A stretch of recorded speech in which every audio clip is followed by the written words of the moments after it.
Alrighty, let's begin. Welcome everybody to our third workshop for V10. Today we're going to be covering the advanced Pave tool, all the new enhancements to that. Should be a shorter one today, so you guys can get to your weekends sooner.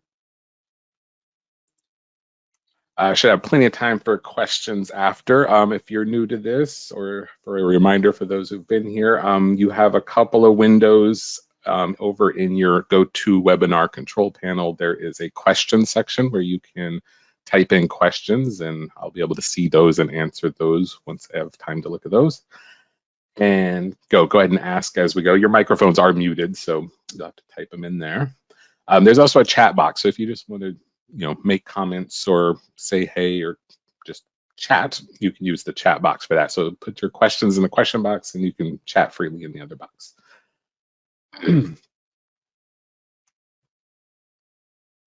Alrighty, so first thing to talk about today, as you saw, V10.1 is now available. It was released yesterday. Ready to go. I do recommend you go ahead and update this one right away. It does fix a lot of bugs with the 10.0. Through testing, we didn't find any major problems. So yeah, you can go and update. I would overwrite the 10.0 and you should be good to go. You can find that through the program right here from the welcome page. And give that a second to load. You'll also be able to find that on the forum in the download section or the banner at the top of the forum. And also just going to 3design.com/update will take you right to the download page as well. So lots of places easy to find. From the welcome page here, you can scroll down to installation and just click right here.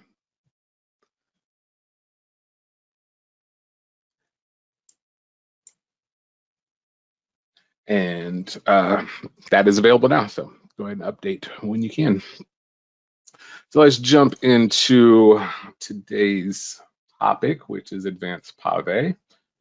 And we can Pave on any solid item, but I'm just going to throw a signet ring in here because that's the quickest way for me to get a nice ring. Oh, I got a diamond material on my solid, or glass material, makes it very transparent. Resize my window here.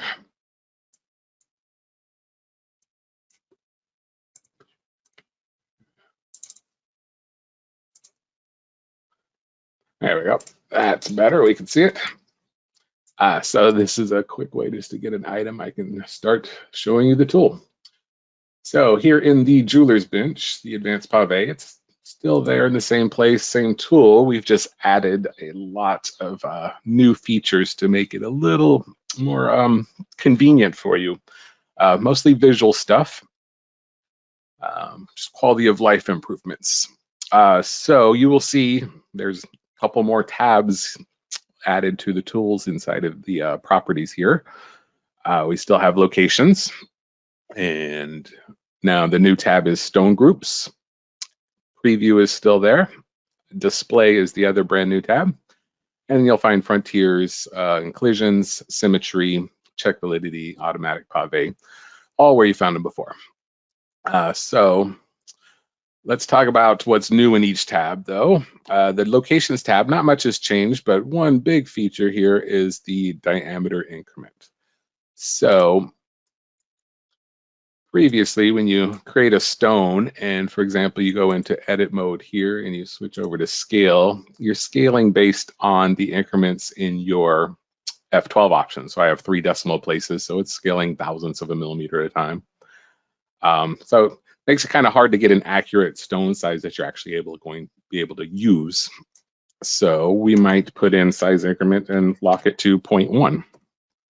So now when I scale, let's start off with an even number here.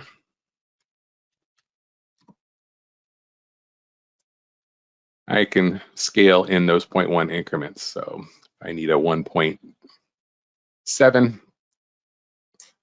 I can quickly do that without having to type in each stone individually.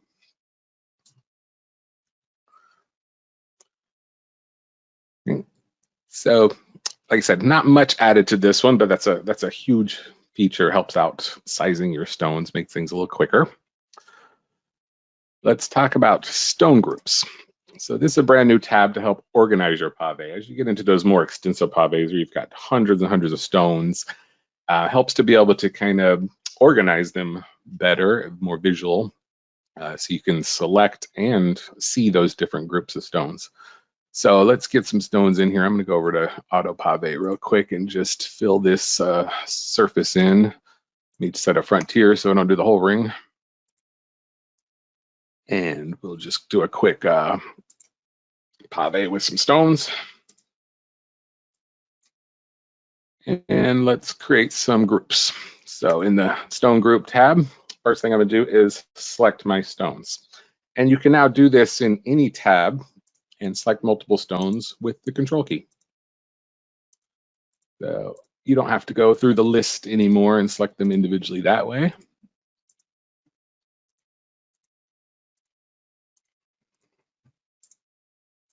I would love to see our paint option added to this at some point. That would be really nice. But for now, this is much quicker than trying to find them all in the list.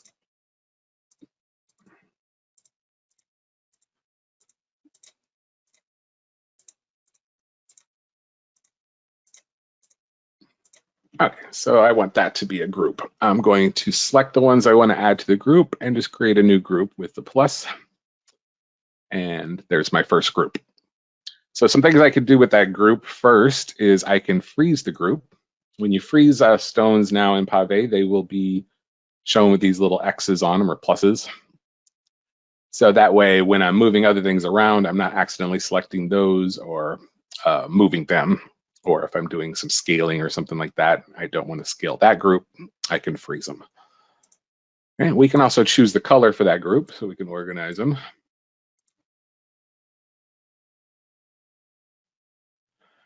And that's our first group. When you select the group, you can see a description with what are selected and the quantity of those based on their sizes. So if you have multiple sizes in there, they will show in a list right below. So I'm gonna create a second group here. Let's do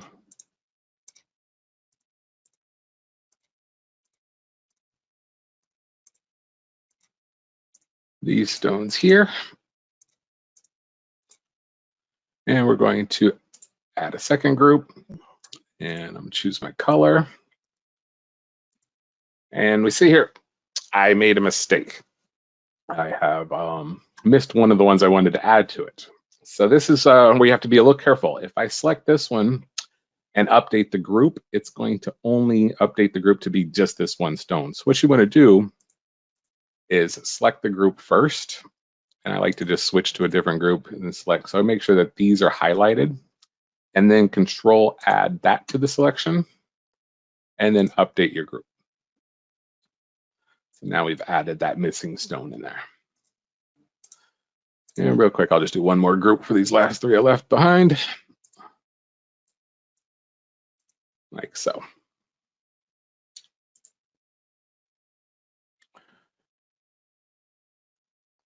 So again, groups, it makes it much easier to organize your pave into different sections, and the freezing is very helpful, and color coding them.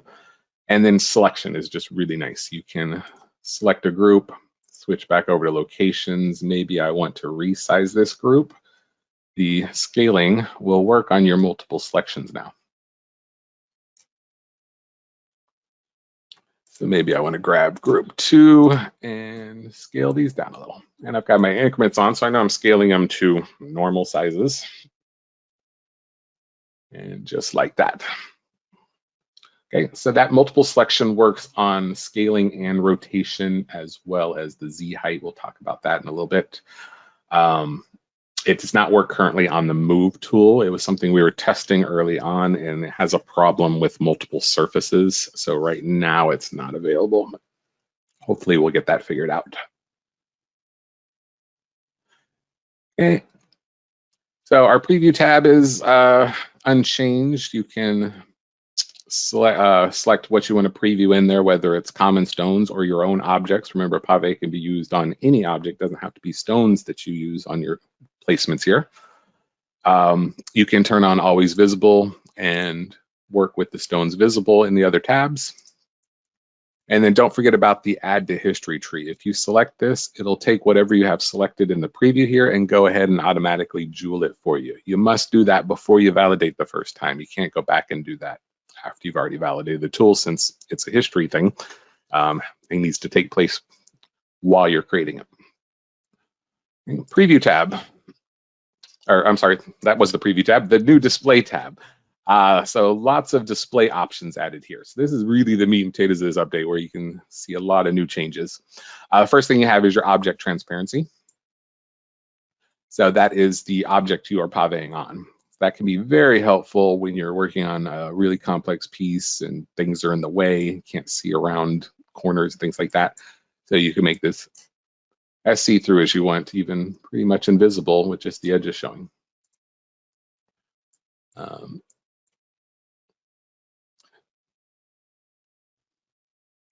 leave that so you can see a little better for now. Okay, so the other new options, you're going to be able to display distances. So if I select that, I have all of these stones selected. Let me just select one stone here.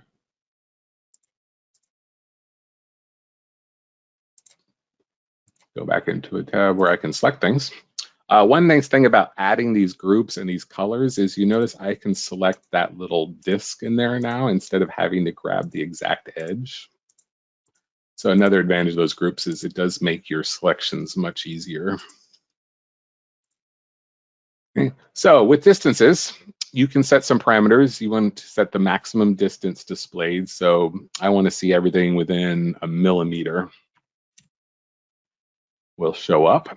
And then how many neighbors you want to display at a time. 6 is the default, and that's pretty average. You don't typically have more than 6 stones around a single stone, but if you need to increase that or decrease that, you can.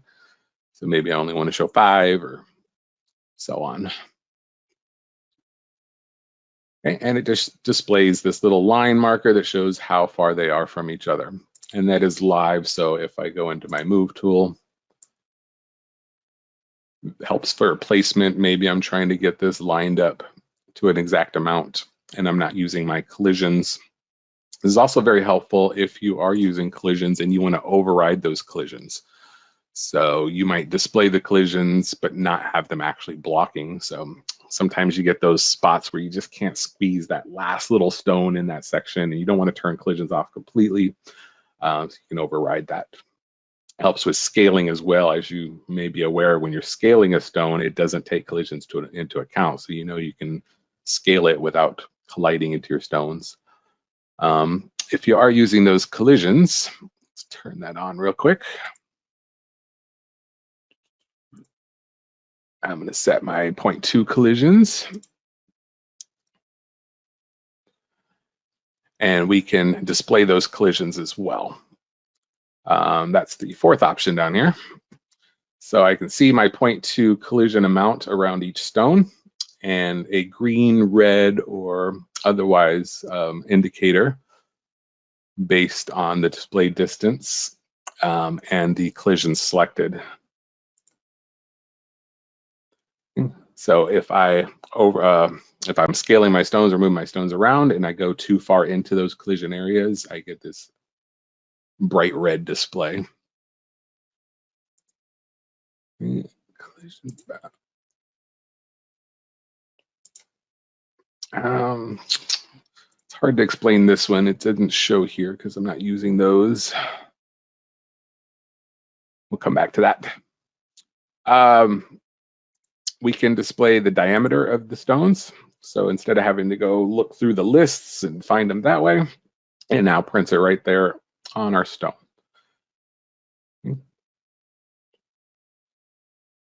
The other thing we can display is the indices. So as you know, the stones are numbered in the list. So if you're looking through your list and you find a stone, and you're like, okay, I need to find 38. There's no way to really find that without selecting each one through the list until you see it highlight. You can display those indices now right on the stones. And you can display these together. So you see the indice and the stone number, or the diameter, and collisions, distance, all of these can be turned on at the same time. Okay, and then one last option here, let me turn these off. One interesting thing is your colors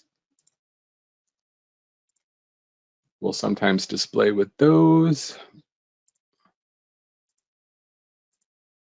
Now they don't want to display at all.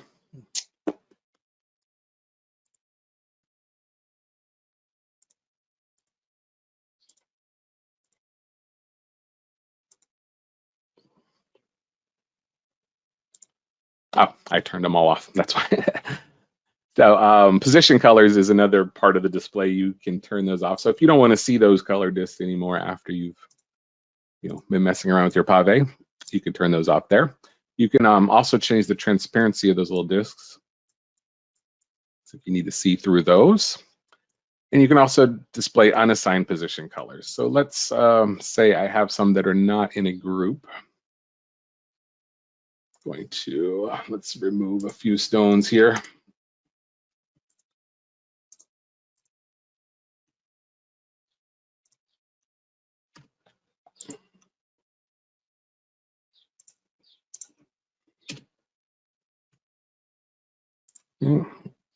Somehow removed some from my group. I still had them selected.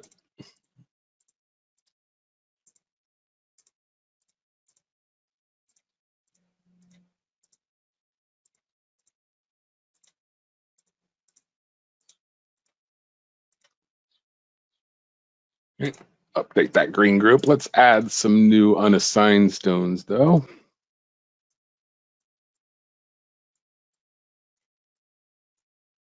Okay. So in that display, I can display unassigned position colors like so. And there are some different modes that it's going to choose for the colors for you. You can base those unassigned positions by diameter. You can also use just a random colors, or you can custom and pick the color. This doesn't add them to the group. It's just a quick way to tell me, okay, these stones are the ones that I haven't assigned to any group yet. Another useful way of using this tool, let me go ahead and cancel out of here and reset that Pave real quick. I'm gonna do my frontier and just do a quick Pave. So another thing is if I don't want to use groups, but I do want to assign colors, let me use some different size stones in here. That'll make more sense.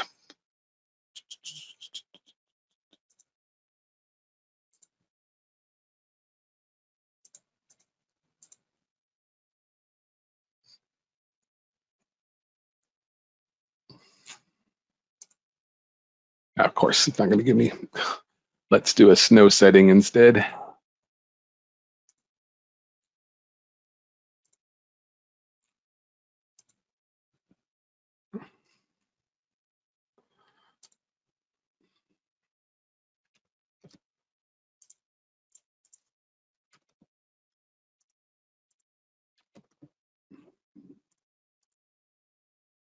All right.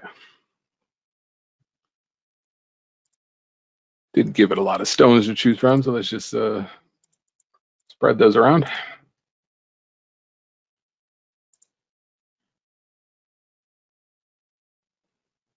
Okay, so I don't want to use groups, but I do want to use some colors for reference. I can turn on my display unassigned position colors and maybe use the color mode diameter. So I can see visually the groups of stones based on their diameter. So I might use that in conjunction with this display. Diameter. So I can see all my 1s and my 0.6s and my 0.7s all really quickly. Or again, just randomize the colors. Not sure how useful that is, but it looks cool. Or you can, just choose custom colors. If you're just trying to use these discs for, like I said, being able to select the stones easier and you don't want to actually set up groups and don't need any of the other information, maybe just put the color in there so that they are more easily selectable.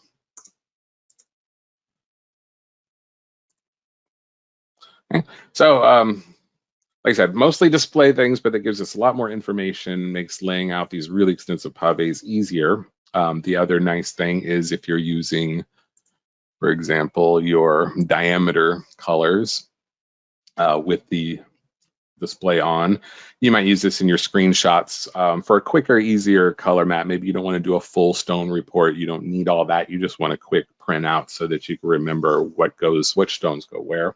It's another quick way of doing that.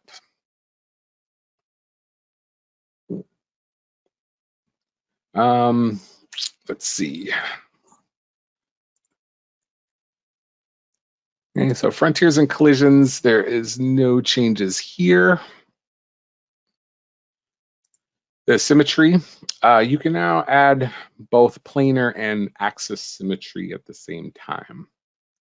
So if I want to mirror across the OYZ, and I want to also add an axis symmetry around the Z.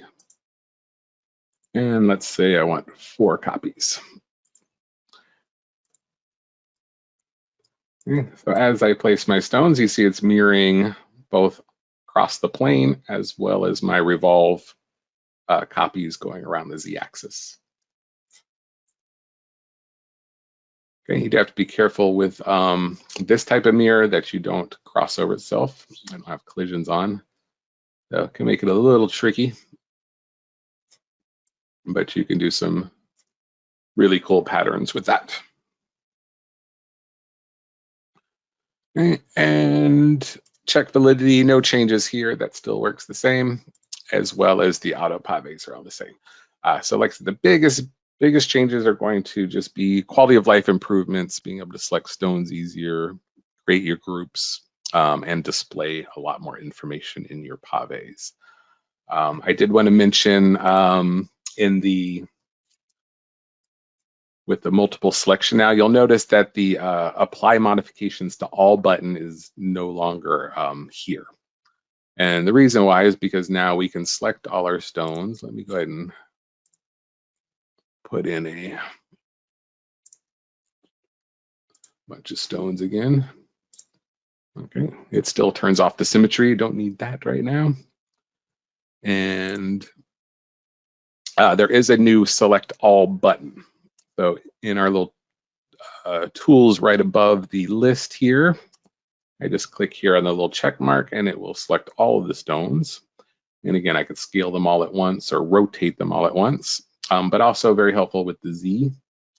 I want to adjust the Z height of these stones. I need to bring them up for prong setting, or I'm going to push them down below the surface for flush setting or regular pave setting. So instead of applying to all and remembering to turn on and off that button, accidentally, scaling all my pieces if I forget to turn the button off, you can just manually select all. So I know it's only going to affect those. It also makes it easier if I want to go back into edit here. Let's say I want to select all,